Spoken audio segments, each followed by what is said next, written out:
Here we are again. Welcome. This is Prof. Scangrella. We're looking at power, efficiency, um, power and energy efficiency. So let's go ahead and get started. Power and energy efficiency. So what is power, right? So again, just to recap what we discussed, we discussed that the circuit is a interconnection of electrical elements. So the basic circuit we have been using so far is just a voltage supply and a load, which we call a resistor. Now we said the resistor converts electrical energy into heat, right? We also talked about the conservation of electricity, right? The law of conservation of electricity that says that energy cannot be created or destroyed, but is converted from one form to the other, right? Energy cannot be created or destroyed, but is converted from one form to another. So like in our circuit right here, we have a resistor, which is a load. And we said that the resistor converts electrical energy into heat, right? So being that energy cannot be converted or cannot be created or destroyed, but is converted from one form to the other, then it is interesting to us to ensure that our energy is being converted properly, right? And also to measure the conversion of energy as well. To measure how fast it's being converted and also to measure how much energy we're using, right? So this is where let's talk about efficiency first, right? So efficiency, what is efficiency? Now efficiency is important because you've heard that there's efforts to increase efficiency. Of course, I'm sure you have heard that that LED light bulbs are more efficient than the incandescent light bulbs, right? Efficiency tells us how well, or it's a measure of how well energy is converted from one form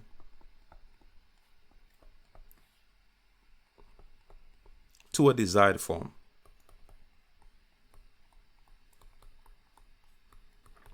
So how well it is converted from one form to a desired form. And again, this is important because this is used almost everywhere. Think of your vehicle, right? They talk about the efficiency of the engines for your vehicle or electric vehicles or electrical components on a whole. Now, of course, we know that the way that we use electrical energy is we convert that energy into other forms. For example, the light bulb, the blender, your heater, etc., right? So again, efficiency is how well we convert that energy into the desired form. And again, the reason we stress on this is because most times when you convert energy, you actually convert it into a different form, not intentionally. And I like to use the light bulb example. So let's start with this, the light bulb. Say I had 100 joules of electrical energy, right? 100 joules of electrical energy. And I wanted to convert that electrical energy to light energy. Of course, I need to use a light bulb, right? So I want to go to light energy, but after measuring my light, right, from my light bulb, I figured out that I only got 80 joules of light energy. And the rest of the energy was converted into heat. And of course, heat is a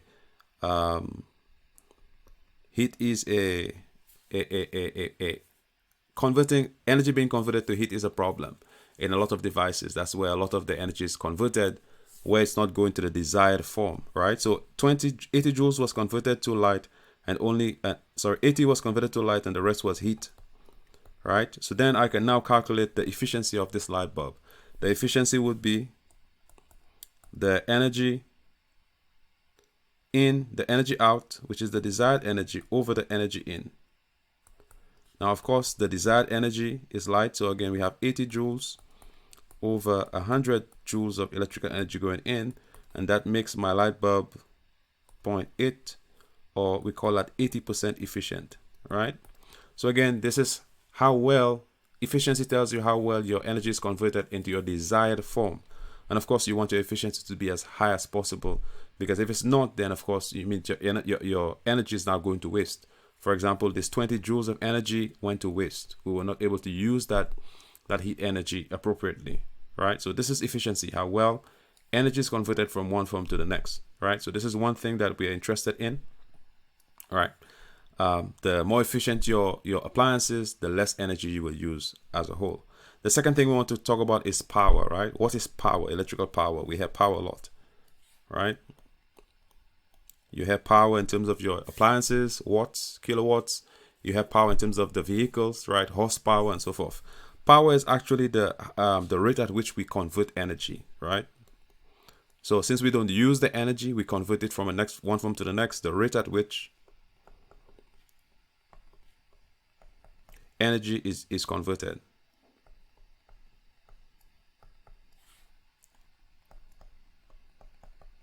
All right, so again, the rate at which energy is converted. Now, of course, anytime you see rate, we are thinking about time, right? Something over time. For example, current was the rate at which charge, right, moves, right? So it's going to be charge over time. Power is the rate at which energy is converted, is going to be energy over time. So again, if you look at the equation for power, is going to be the energy that is converted and the time it took to convert it, right? And the unit for power is the watt. All right, so say for example, here's an example. I have a blender, and my blender, say my blender is a Vitamix, right? My blender converts 2000 joules of energy, and it converts that in, say, 2 seconds. So then I can calculate the power that my blender uses. So it's going to be here 2000 divided by 2, which will give me 1000 watts. Right, so this is the power this is the measure at which the energy is converted by this device. And of course, we can change the subject of the formula. If we had a device, say we have a device that is rated for 2 kilowatts. Now, of course, a kilo is 1000, so this is 2000 watts, and then it's rated for 2 kilowatts.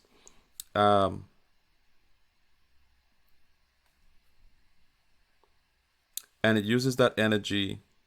Okay, so if it's rated for 2 kilowatts, it means that it's going to convert 2000 joules per second, right? That's what it means. So again, given different scenarios, we can calculate the power that's being used, right? So again, power is the rate at which we use energy. Now, when it comes to our circuit, we have a way of calculating that power, right? So if we had a circuit for a resistor, so again, we said the resistor converts electrical energy into heat, and we wanted to calculate the power that is being converted by that resistor. We have some equations that we can use. And here are the equations. We can say that power is equal to voltage times current. And again, we can derive this to see why it is so, right? Think of it. What is the unit for? The unit for current is going to be what? Charge over time, correct? So there's going to be Q for charge over time. That's the unit for current. What's the unit for voltage? It's going to be the energy available per coulomb of charge that flows. So this is charge here. So if you notice, if you break down voltage into its units, it's as the work done per coulomb of charge, and also current is going to be charge over time. So you can see here that these two units are going to cancel, right? And so and now we're doing unit analysis here. And so the units you get in your answer is going to be the energy over time, right? So you can see that this is very correct, right? Voltage times current gives us our power.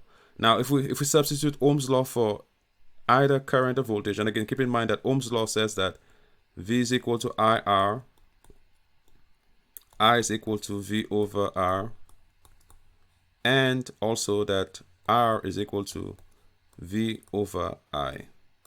If we substitute any of these here, then we also get that power is equal to, so just some other equations for power. By substituting Ohm's law, we have that power is equal to V squared over R, and also that power is equal to I squared R. Again, that's just by substituting Ohm's law for power, right? So now we're going to do a quick example. I was coming to the end already for power. So again, let's say if we have this circuit right here with a battery, and let's have just one load for now. We just have one load in this circuit here, and say we have 15 volts as our source, and let's say our load is 5 amperes, 5 ohms, sorry, right? Given this problem, I can ask you to calculate the current. What is I? So I can say find I, and then also find the power, right? What is the current that is flowing, and what is the power? Now, of course, we know, what do we know here? We know that current is going to be equal to, according to Ohm's law, voltage over resistance. And we also know that power is equal to, according to the equations that we just got here, that power is going to be equal to voltage squared over R. All right, so power is equal to V squared over R. And so just by substituting, we can find this quite easily. So our I is going to be equal to 15 over 5, which gives us 3 amperes. And the power, now of course we can use voltage times current to find the power as well, but we can use this one directly. Our power is going to equal to 15 squared over 5, right?